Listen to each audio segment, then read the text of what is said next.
Holding tight to the larvae and keeping their queen hidden at the centre of the raft, the colony drifts into deeper water, where they're vulnerable to fish that now swim through the flooded forest. Those that lose their grip must get back to the safety of the raft.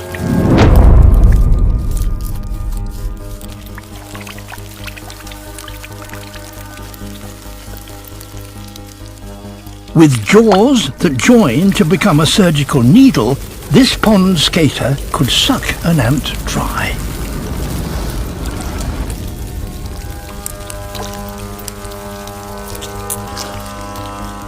But together, the colony is strong, and it's time to repel borders. Holding tight to the larvae and keeping their queen hidden at the centre of the raft, the colony drifts into deeper water,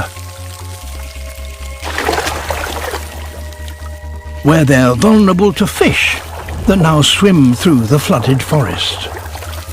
Those that lose their grip must get back to the safety of the raft.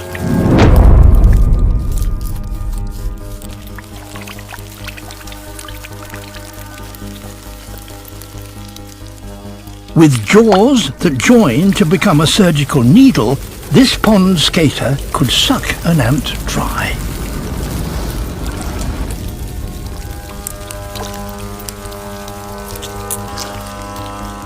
But together, the colony is strong, and it's time to repel borders.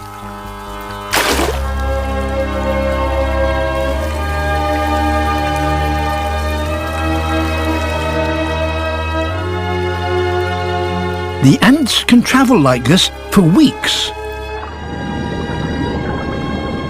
They've even come to depend on the flood to carry them to new feeding grounds.